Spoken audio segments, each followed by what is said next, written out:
first public portion. Anyone wishing to speak on any agenda item, please raise your hand. Same, sir. Just so I know if you're ready. Mr. Heimel. Yeah, they're good. Thanks, sir. Pete Heinball, Morningstar Court. My agenda-related question is kind of a general question. There seems to be a trend lately, last past several months, where more and more resolutions appear on the consent agenda and fewer as separate line items as resolutions. Is that an intentional trend, or No. what constitutes? Trent, the agenda is presented to me by the clerk, and I approve the agenda.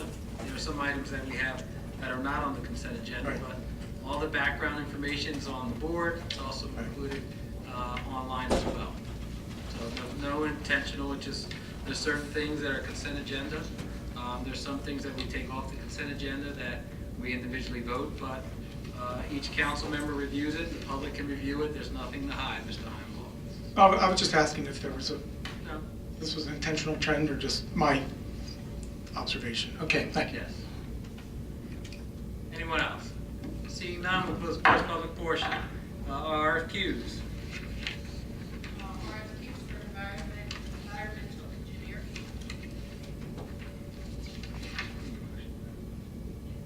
I entertain a motion. I move. Second. On the question, roll call, please. Mr. Hutchison? Yes. Mr. Schmidt? Yes. Mrs. Stubbs? Yes. Mrs. Winters? Yes. Mr. Minio? Yes. Mrs. Strato? Yes. Yes. Minutes? Minutes, waive the reading and accept the minutes of regular minutes, May 23rd, and workshop minutes, June 6th. May I have a motion, please? So moved. Second. On the question, roll call, Madam Clerk? Mr. Hutchison? Yes. Mr. Schmidt? Yes. Mrs. Stubbs? Yes. Mrs. Winters? Yes. Mr. Minio? Yes. Mrs. Strato? Yes. Yes. Ordinances, this ordinance, and they'll have a second reading and a public hearing. Ordinance 0-16-8.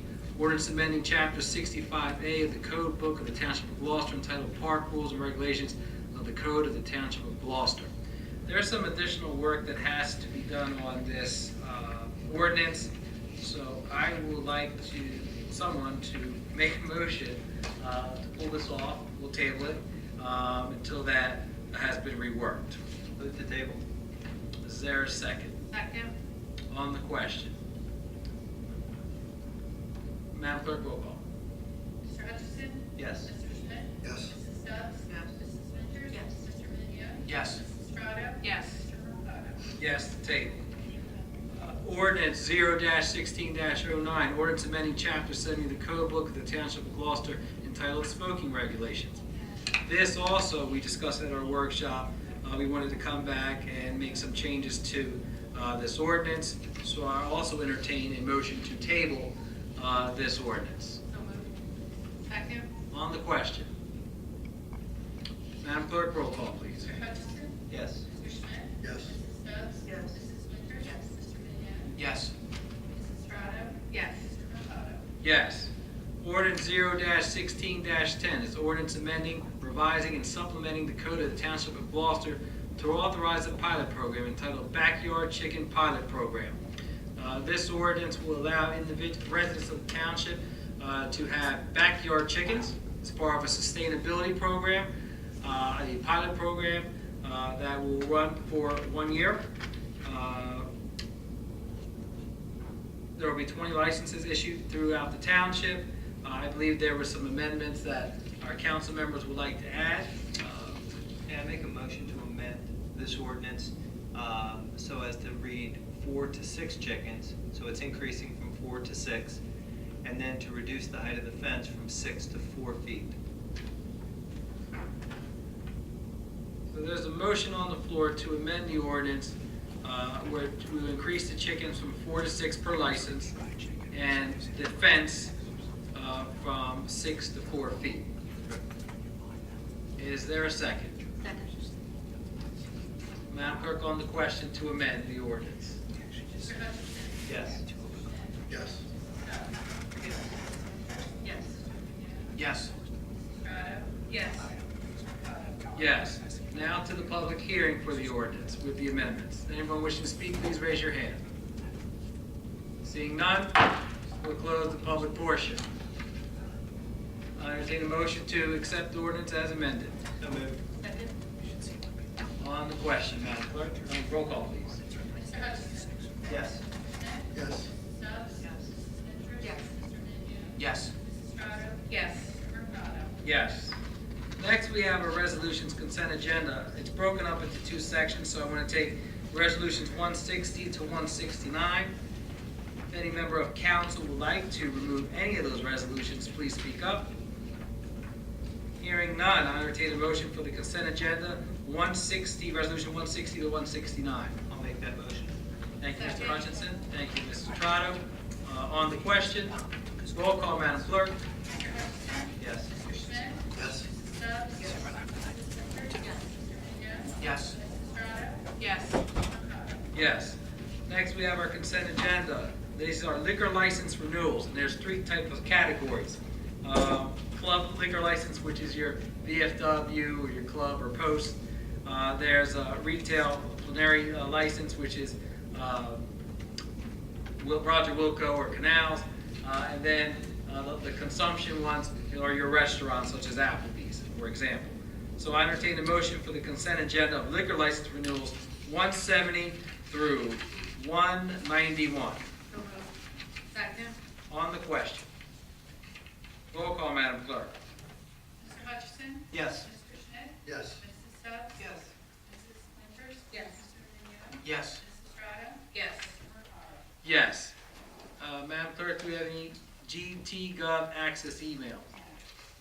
All right. We'll have our second public portion. Anyone wishing to speak, please raise your hand. Mr. Heimball.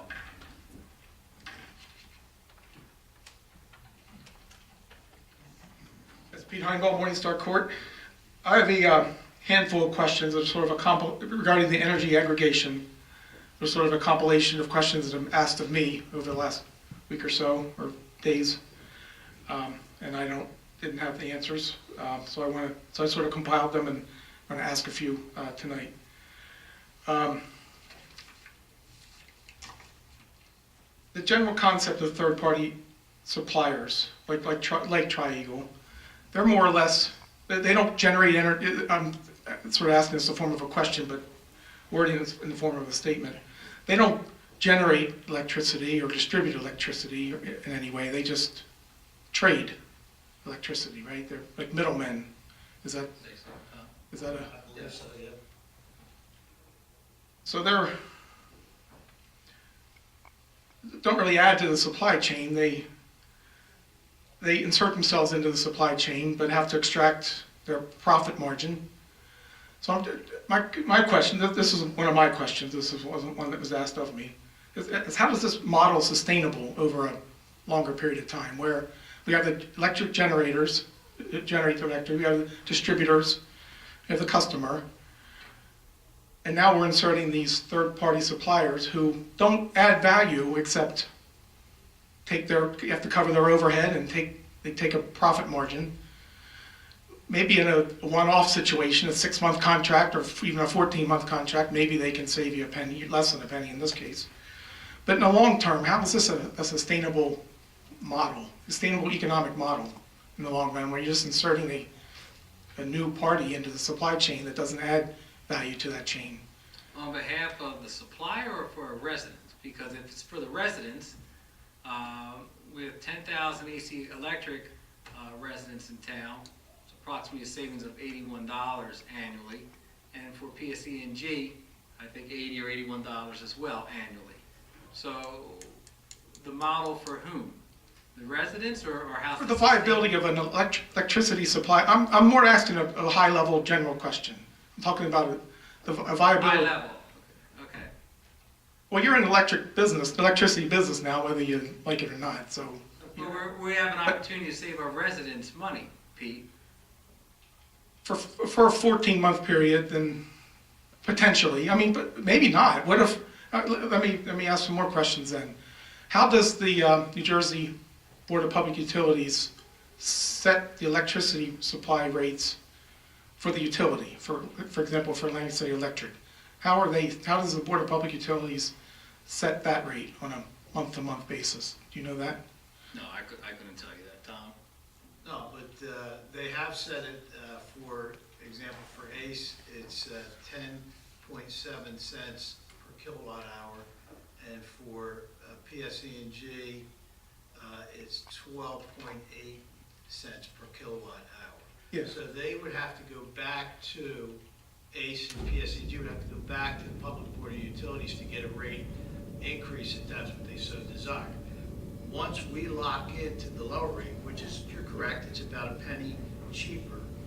Once we lock into that rate, that becomes our base rate. So if they ain't going for an increase, it's gonna be off of that rate. If a resident decides they're gonna opt out, they don't wanna be automatically in, so their rate's gonna be the higher rate that I just cited, basically the penny more. So if somebody with the savings goes up, then somebody that's locked into the rates that they currently have goes up, they're gonna go like this. So there's always gonna be savings for the ones that participated in our program and locked into the 14-month period. After the 14-month period, they're gonna reevaluate, they're gonna consider whether they go back out for bid or not. If they don't, everybody goes right back where they were into ACE and PSE&G. And the savings right now are estimated somewhere around, with both the 10,000 customers under ACE and the 10,000 customers under PSE&G for a one-year period, not 14 months, but for a 12-month cycle, it's estimated around $1.7 billion. I'm sorry to say, they get the savings Savings to across all the residents Gloucester Township. combined is about $1.7 And that's billion. comparing the 10.7 rate that AC Electric has now to the 9.8 or whatever. Yes, because of the reduction in the kilowatt rate. Right. I mean, for example, what I'm trying to understand is how the BPU sets these rates for the utility. I understand the third party has their contracted rate, but for the utility, could that rate be lower next month or higher next month, or Only if they go through the BPU Yeah. and get an approval to adjust the rate. does that happen routinely or regularly or monthly or quarterly or?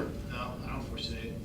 It'll be adjusted at the end of the 14-month cycle, and that's why we can only go for a contract of 14 months, because it is going to be adjusted at that time.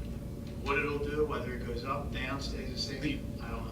The utility rate will be adjusted at the end of that 14.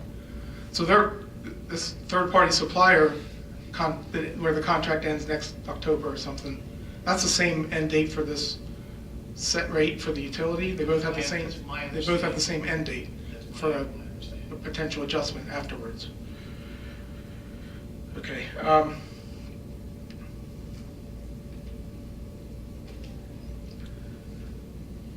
A couple of specific questions that were asked of me. Can someone potentially opt out of this aggregation agreement today and say, not 14 months from now, but say in 2 or 3 months or something, opt in Yes. in the middle like that? That can happen, that's allowable. What if there's what if folks are on the budget plan with the utility? How does, where they pay the fixed amount each month rather than I saw that in a frequently asked question for another municipality. It was similar, that if they could still participate in it, and they will adjust it to their budget program. Yeah, and the adjustment occurs at the end of the billing cycle, so they may have to wait 30 days for the cycle to run. they may pay their current budget amount till the end of the Right. budget period, okay. Over the next few weeks and months, there's going to be an education process. Yeah. You probably saw something on the Townsend's website today, but a frequently asked questions we put on the website and distributed, and additional information and PSA announcements as well. regarding- Okay, I'll look for that. I'll just ask one more question then related to this. If there is a resident who's already enrolled with a third-party supplier, sort of independently, how will that work? Are they all, They're not participating in it. They're- correct? They won't be able to. They could if they can terminate their agreement, or if the agreement expires, then they can come in. okay. Okay, good, thank you. I do have other questions unrelated to energy aggregation, but I'll make sure other people get a period to speak, and then I'll come back. Anyone else wishing to speak? Ms. Carr?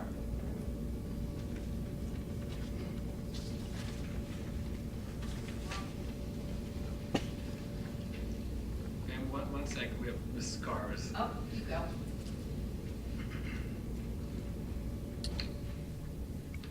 Joanne Carr, Timber Birch.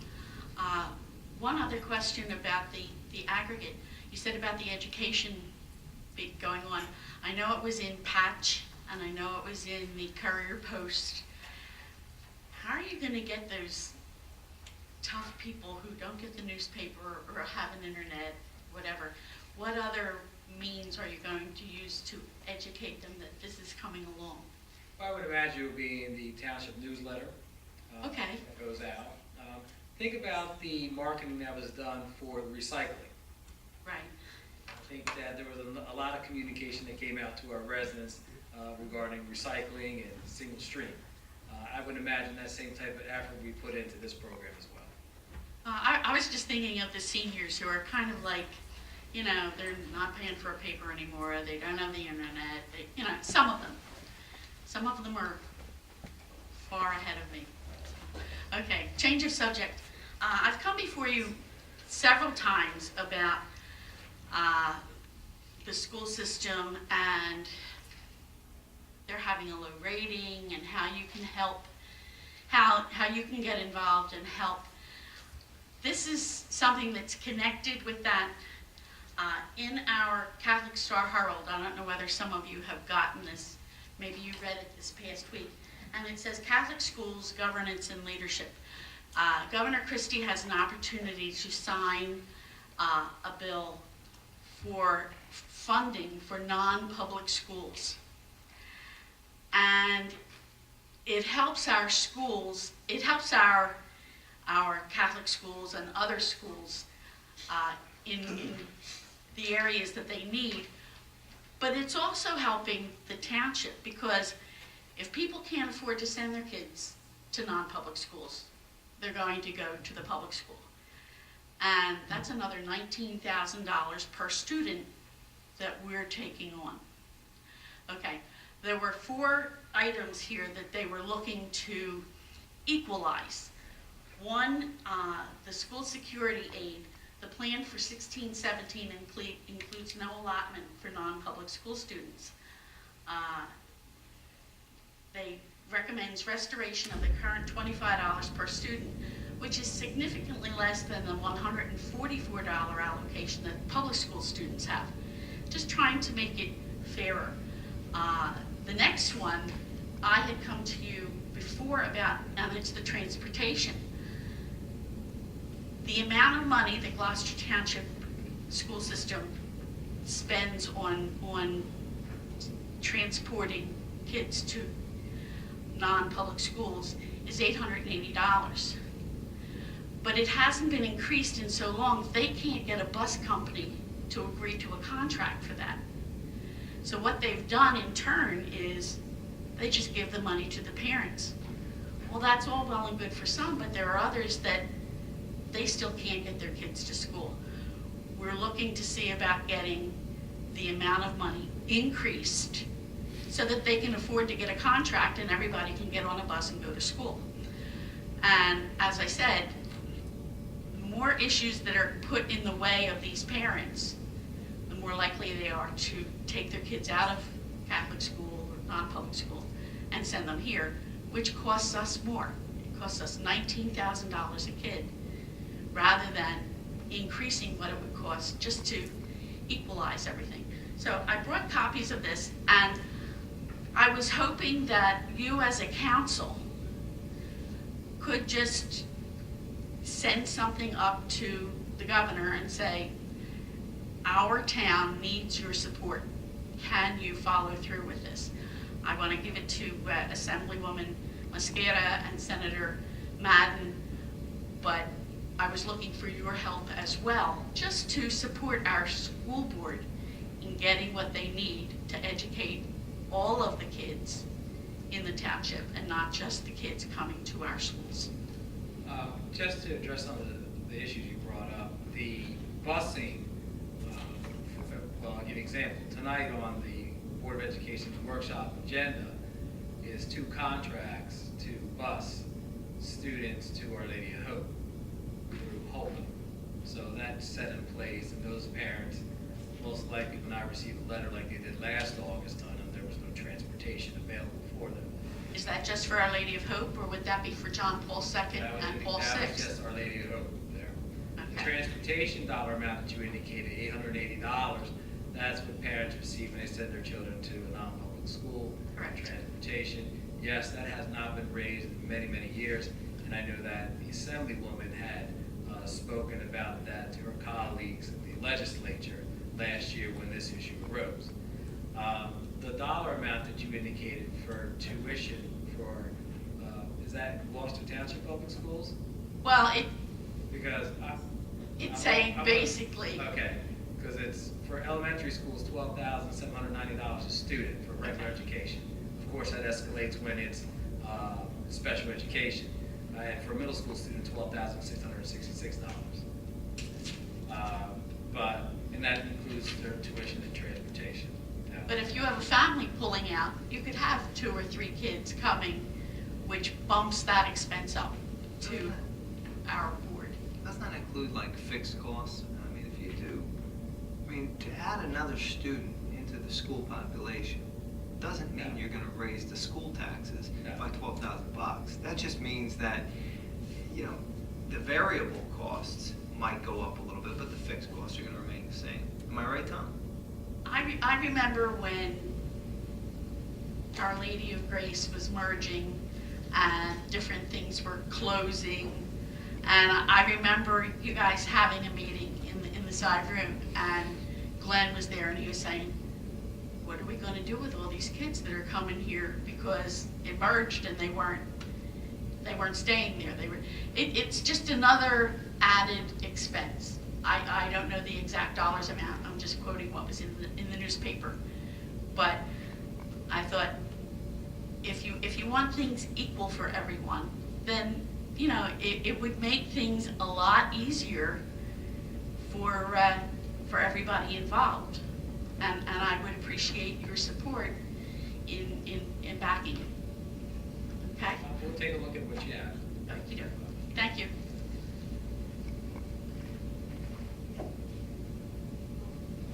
Anyone else wishing to speak? Ma'am? Thank you.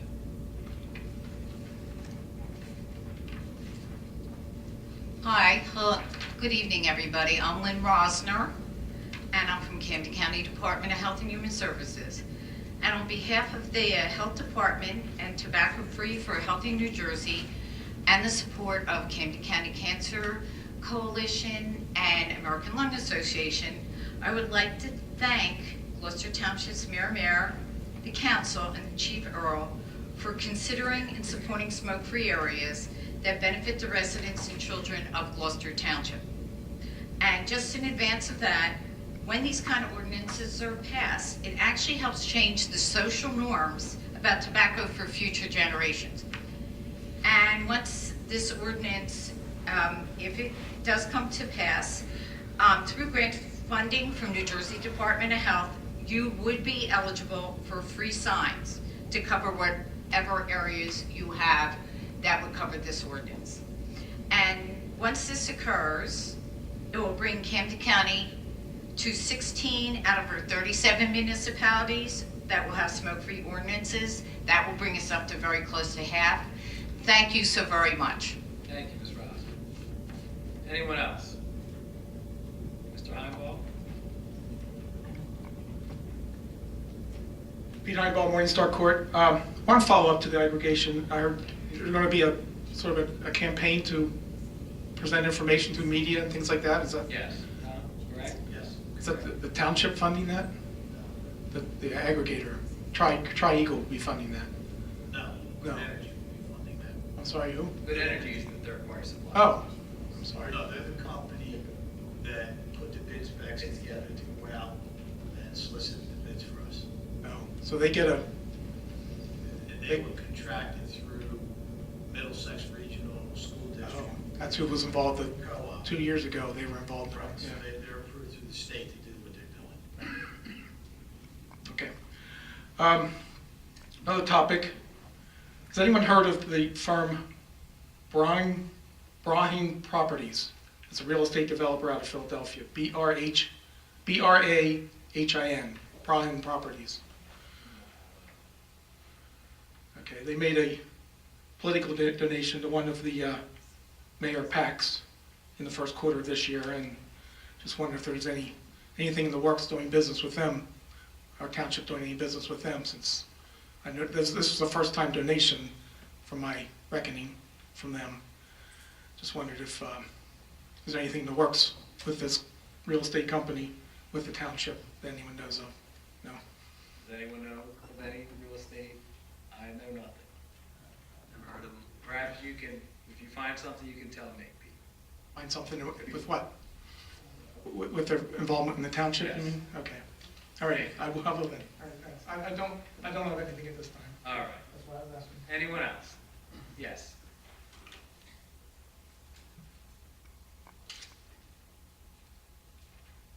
Good evening. My name is Taryn Shaw, representative of the Burlington-Camden County Regional Chronic Disease Coalition. We're here on behalf of the smoking ordinance. I have a question. When will the next reading be, since it was tabled tonight? The administration had wanted to fine tune it a little bit. One of the issues is employees and also our municipal court.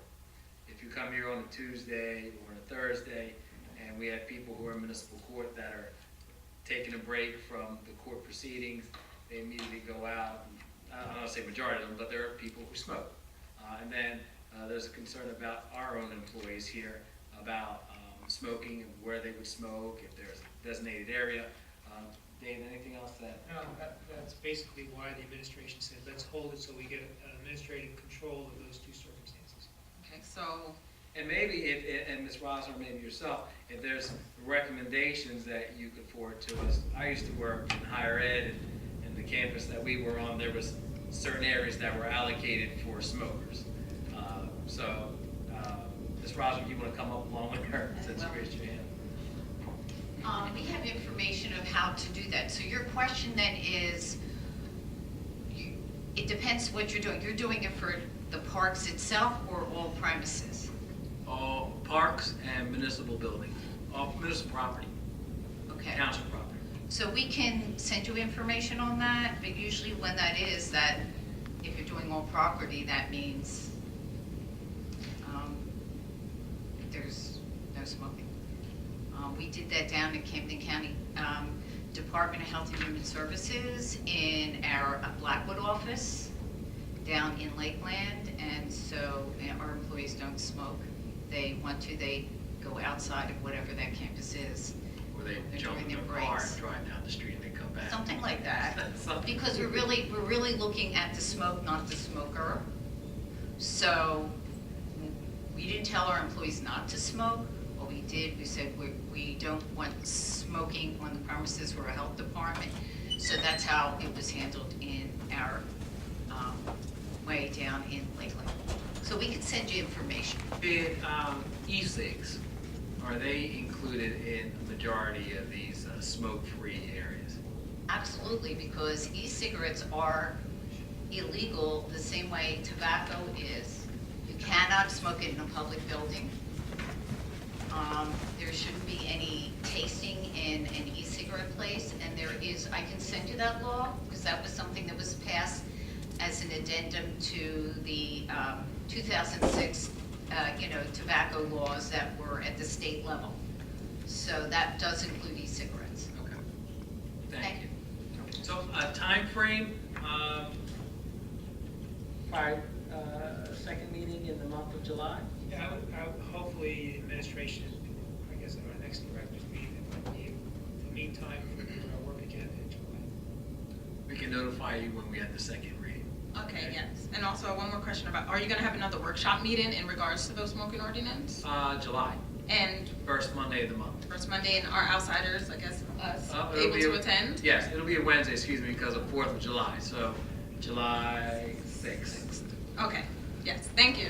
Thank you. Anyone else? Seeing none, we'll close the second public portion. Appointment of directors. Mr. Lester? I have nothing to report, thank you. Chief Earl? Nothing to report, thank you. Mr. Carpenter? Nothing to report. Mr. Campbell? Nothing to report. Mr. Cardis? Nothing to report. Mr. Hutchison? My prayers and wishes to the people of Orlando and the people of this country. Thank you for coming out. Mr. Schmidt? birthday wishes to the people of Orlando. And I would also like to thank Tracy Trotto and Orlando Mercado for all that they've done for the Relay for Life. It was a very moving, touching event. Thank you guys very much. Have a nice evening. Force prayers go out to Orlando. Chief Earl, appreciate the Citizens Police Academy. I think it's very important that we foster that strong bond between community and our police department. I think you're doing a fine job in doing that. So kudos. Mrs. Vickers? Also, my condolences to those in Orlando and, throughout pretty much the country, that, people that were involved and that were there. And congratulations to all the Citizens Police Academy graduates. And have a great week. Congratulations to the Citizens Police Academy folks. After this weekend's event in Orlando, we need to find a way to end the terror. And after Saturday's event at Vets Park, the Relay for Life, we need to find a way to end cancer. Have a great night and a great week. My condolences also to the families in Orlando, and congratulations to the Citizens Police Academy graduates. And I'd like to take this opportunity to thank the mayor, council, the police department, public works, and most importantly, the residents of Gloucester Township for another successful American Cancer Society event this past Saturday that was held at Veterans Park. Thanks to you all, we've raised over $54,000 just from Gloucester Township, and we have till August 31st to still receive donations. And just so you all know, we're part of a region, the Southwest New Jersey region, 22 relays, that in the United States, we are ranked in the top 10 for what we raise, and we are one of the only regions that are continuously in the green on our events in all areas. So we couldn't do what we do at the American Cancer Society without the support of you all, and know that we're working hard, and those monies that you raise are staying here in the area for support programs and also grants. Some of you may not know, Rowan University over in Stratford, the medicine end of it, has received a grant from the American Cancer Society, and those doctors are working on some I can't say the word, I'm sorry, immunotherapy as we speak. So the money you raise is staying in New Jersey, in our Camden County area, and in Gloucester Township. So thank you for what you did do and your continued support. And have a great week. I want to thank everyone for coming out this evening. Reminder, if you have children or family, or just like to watch the Minions, there's a movie night this Friday in Veterans Park. Congratulations to the Citizens Police Academy, the graduates. Congratulations to Relay for Life. This has become a signature event. This is the 7th year this has been in our township. And yes, maybe the teams have dwindled, but the enthusiasm is still there. I enjoy staying up all night and doing all the different activities. I pay for it the next day, but it's a wonderful event, a wonderful community event. And I want to thank the American Cancer Society, and Tracy Trotter was the chairperson of that event for the first 5 years, for bringing that to our community. Father Mark is not here with us, but I want to thank Father Mark. Father Mark has been the leading voice as part of our ministerium and also our community.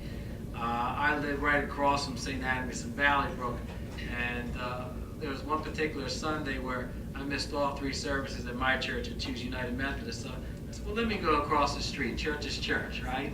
I'm Methodist, but I can go to a Catholic church. And Father Mark said to me, Orlando, you're cheating on the Methodist church. And he goes, we'll let you in. And but Father Mark was always very kind to me and also to my colleagues on council and to our community, and was always present throughout the events that have taken place through our township. So I wish him the best of luck.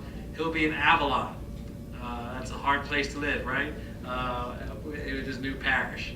And And in closing, my thoughts and prayers with the folks of Orlando. At Relay for Life, I try to disconnect and not have the phone on me. And one of the guys on my team, Scott, I asked him, I said, you know, it's good to disconnect and not be part of what's going on in the world. You know, I tell everybody, don't look at your phones when we're out there, just have fun. And I said, what, you know, just check what happened today. Did anything happen today?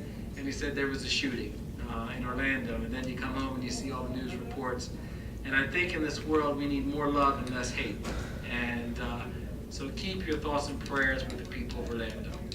I entertain a motion to close. I love you, Orlando. Thank you. So moved. Is there a second? Second. All those in favor? Aye. Thank you. Have a great evening.